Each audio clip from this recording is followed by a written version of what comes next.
अच्छा, मुझे ऑनेस्टली हमारे ड्रामा से अक्सर बड़ा ही इख्तलाफ चलता है कि ये गलत दिखाते हैं, ये सही दिखाते हैं। लेकिन कुछ दिन पहले मैं गुजर रही थी ऐसे ही, तो मैंने देखा कि टीवी पे एक ड्रामा चल रहा था और उसमें उस लड़की का कैरेक्टर जो था वो डॉक्टर का था, गायनाकोलॉजिस्ट थी वो, और उनकी लाइफ में कुछ हुआ था जिसकी वजह से वो साइकेट्रिस्ट के पास गई। उनके सेशंस उन्होंने बाकायदा दिखाए, जैसे उन्होंने प्रॉब्लम डिस्कस की, साइकेट्रिस्ट ने कैसे उनको किया। And I love the concept कि मतलब ये चीज़ को समझना कि एक जो डॉक्टर है, एक गायनाकोलॉजिस्ट है, उसकी लाइफ में भी अगर प्रॉब्लम आ रही है तो वो साइकेट्रिस्ट के पास जा रही है, तो आप क्यों नहीं जा सकते? सिर्फ एक डॉक्टर नहीं, इवन हमारे पास भी हमें भी कोई problem, sometimes we are also human being, हम रोबोट्स तो नहीं हैं। तो साइकोलॉजिस्ट्स को भी समटाइम्स कोई ऐसी प्रॉब्लम आ जाती है जो वो खुद से सॉर्ट आउट नहीं कर सकते, तो हम अपने कॉलीग्स या हम अपने सीनियर्स या जो भी हमें लगता है कि ये वो पर्सन है जिसके पास हम जाएंगे तो वो हमें, साइकोलॉजिस्ट है जो हमें हेल्प आउट करेगा सॉल्यूशंस फाइंड आउट करने में, तो हम जाते हैं।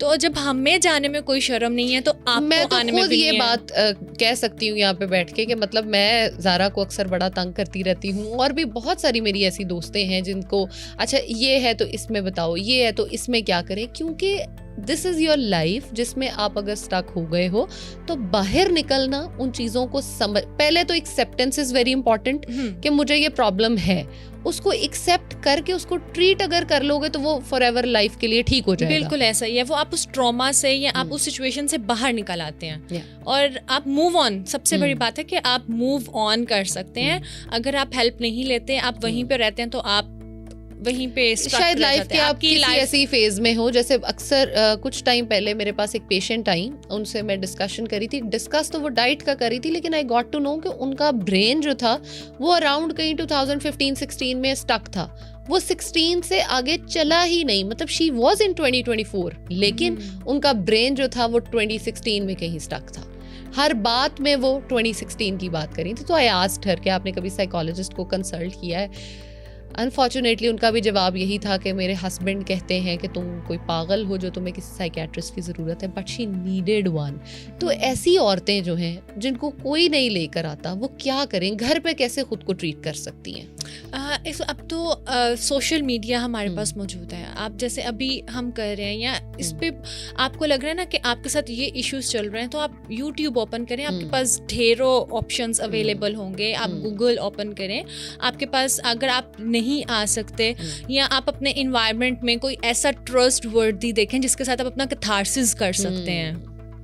सबसे ज्यादा जो प्रॉब्लमेटिक होता है ना, वो होता है कि आप अपना कैथारसिस नहीं कर रहे होते, आपके अंदर जो चल रहा है ना वो आप निकाल नहीं रहे होते। कैथारसिस बेसिकली सिंपल एक वर्ड है जिसमें आपने अपने दिल की बात अगले बंदे को तक पहुंचानी और वो क्या कह रहे हैं दैट डजंट मैटर, आपने अपना बता दिया, आपका दिल हल्का हो गया। और समटाइम्स क्लाइंट जब आता है तो उसको सिर्फ कैथारसिस की जरूरत होती है।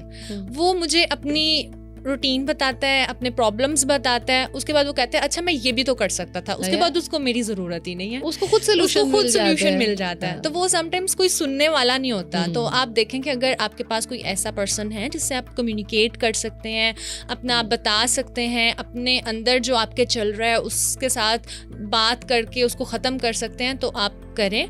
और सबसे बड़ी बात है, हम लोग ना कोई प्रॉब्लम होता है ना, हम वहीं पर स्टक हो जाते हैं। हम कहते हैं ये this is the end of the life. No, जबकि अब जैसे आपने 2016 माइट भी 2016 तक उसके बड़े अच्छी मेमोरीज होंगी। 2016 के बाद कोई इश्यूज आए, कोई ट्रॉमा हुआ, कुछ ट्रॉमेटिक स्ट्रेस हुआ, तो वो वहीं पर स्टक हो गई। अब वो उसको हेल्प की जरूरत थी, कोई उसको वहां से आगे लेकर आता। उसके हस्बैंड का अफेयर उसको पता चला था उस टाइम पे, तो वो उससे आगे मूव ऑन कर ही नहीं सकी। अब नो डाउट उसका हस्बैंड ठीक है, उसके साथ है, लेकिन उससे वो चीज़ नहीं भूली जा रही। She needs help. तो वो अब आप किसी के साथ डिस्कस करें तो माइट भी कोई ना कोई ऐसा ज़रूर होता है हमारी लाइफ में कि जिसके साथ आप जब डिस्कस करते हैं तो आप हेल्प ले सकते हैं। अदरवाइज मूव ऑन जो है वो फॉरगेटफुल, ये फॉरगिवनेस, ये वाली जो चीज़ें ना, ये हमारी लाइफ में होना बहुत इंपॉर्टेंट है।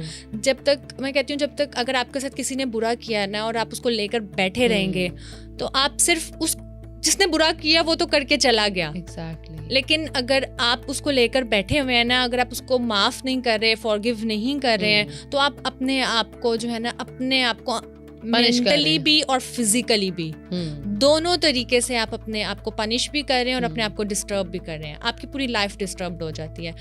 मेंटल हेल्थ जो है वो डायरेक्टली रिलेट करती है आपकी फिजिकल हेल्थ के साथ, इसी तरह आपकी फिजिकल हेल्थ जो है वो डायरेक्टली रिलेट करिए आपकी मेंटल हेल्थ के साथ। दोनों में से कोई भी चीज़ डिस्टर्ब है तो आपकी जो है ना, दोनों चीज़ें डिस्टर्ब हो जाएंगी, मेंटल हेल्थ भी और फिजिकल हेल्थ भी।